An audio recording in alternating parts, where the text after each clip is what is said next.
morning. This is Pastor Rick, and I want to welcome you to the Sunday Forum on this Sunday, March the 21st, where we want to now bring our series on faith, vocation, and economics to a close. We want to look back at all of our speakers, and we just want to ask the simple question, okay, over the last 7 weeks, what have we learned?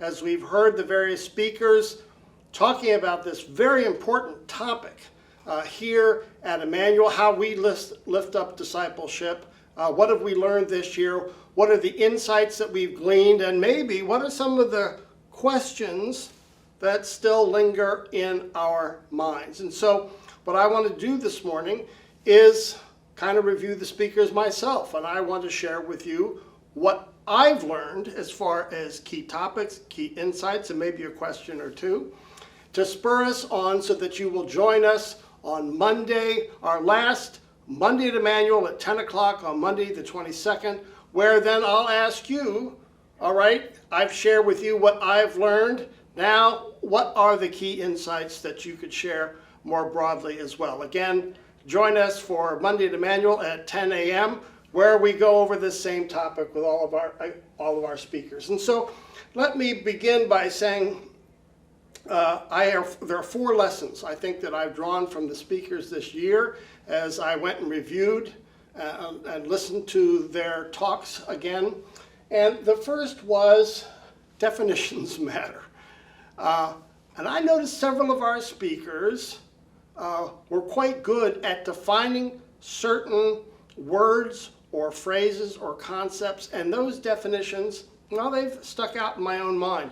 And the first were the 3 that I gave about faith, vocation, and economics. So what are we talking about here? Not every church talks in this language. What we mean by faith is trusting in promises, especially trusting in the promises of God through Jesus. All right? Faith, trusting promises.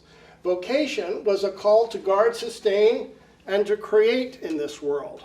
It is a call, first of all, to follow Jesus, but then when God frees us up, vocation is how we love the neighbor.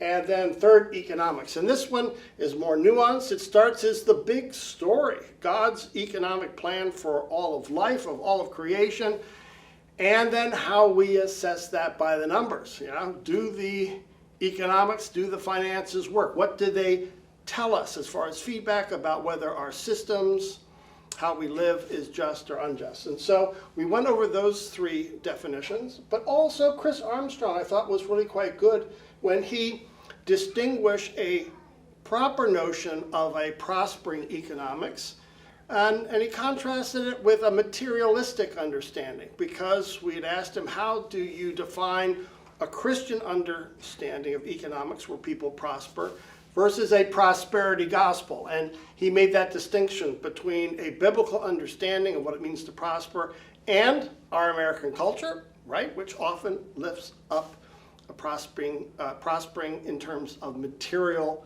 acquisition. Steve Paulson, I love this. He said both economics and our relationship with God all depend on trust. And I love that, trust. Faith is trusting in God, but economics also can't function without trust. It breaks down. And so he distinguished the 2 levels of trust between trust in God and trust in our economic system as 2 kingdoms. I thought that was very helpful. And then Sarah Stinson distinguished between work and vocation. Her understanding was vocation is the larger call and work is how I live out my vocational life. So again, one of the things you might want to look for and think back on are what were the definitions that stuck out in your own mind. The second lesson is that when you talk about faith, vocation, economics, it can get complex really fast. And so I like when someone then can boil it down for me, make something complex simple. So there's something to grab onto, something that I can understand, and then I can work out the complexity again.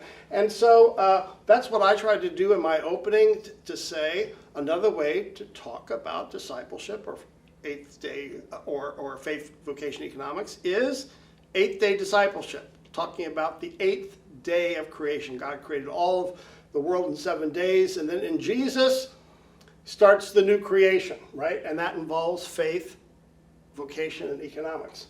But I loved, in particular, Bishop Miller's model here, and I've shown it here on the side where he talks about vocation in terms of faith, work, and economics, and then he builds a whole model about how does faith and work interact with morality, how does faith and economics work, and he says that the connecting tissue there is social ethics, and then how does work and economics play out? That's governance. And so he really used this model to help us stand back and take a look at our lives and say, how does faith, work, and economics function together? Well, take a look at our morality, our social ethics, and our governance, and that can help to see if these things are aligned, not just in our lives, but in our communities and in the world. Very, very helpful. And I thought it brought the complexity down to a simple model.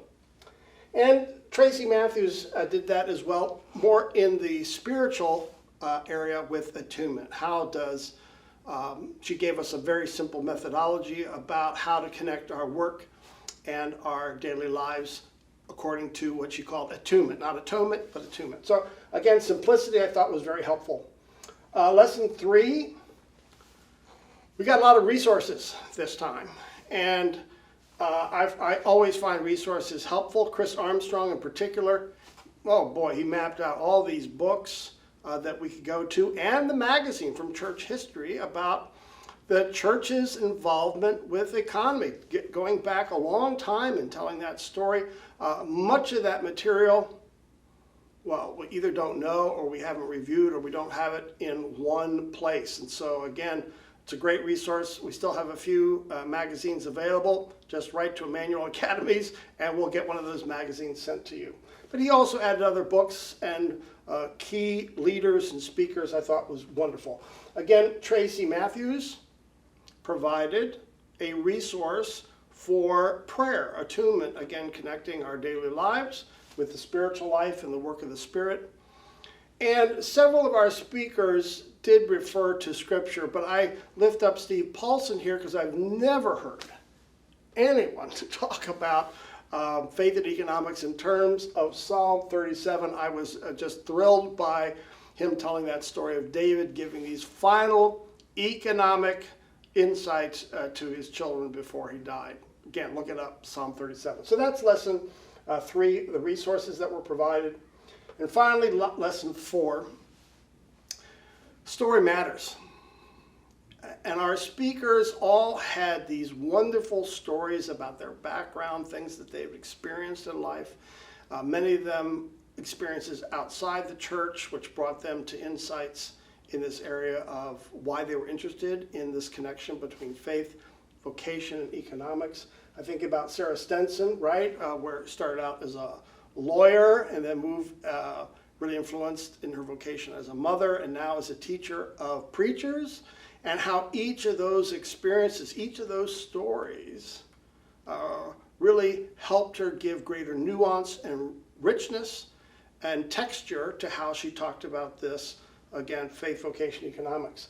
Wayne Miller, again, interestingly, he also started out in business and valued the free market system before he comes to the church. He brought all those insights in a powerful way, I thought, into his talk, where he also valued institutions as a way that we can live out our vocational lives. And then once again, Tracy Matthews, interestingly, which he said she had entrepreneurial parents and how that influenced her in now how she self-describes as an entrepreneur herself. So again, I think everybody we could talk about how their backgrounds really influenced and shaped how they approached our themes. And so, okay, those are my 4 lessons, things that I picked out as I look back over our speakers. How about you?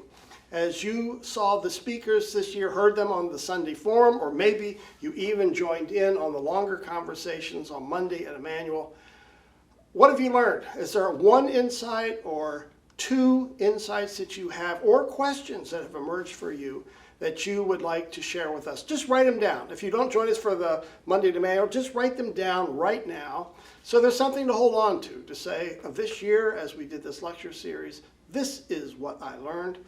But of course, we invite you to Monday at Emmanuel at 10 o'clock to just share those more broadly, or write me an email or a note just briefly and say, this is what I learned this year with this very important lecture series, the 5th year that we've done this at Emmanuel Lutheran Church. May God bless us as these speakers and their talks keep working on our hearts and minds as we indeed try to align our discipleship here at Emmanuel around these important themes, again, of faith, vocation, and economics. May God bless our conversation together and bless us with these wonderfully rich topics. Thanks for joining us here on the Sunday Forum. Bye-bye now.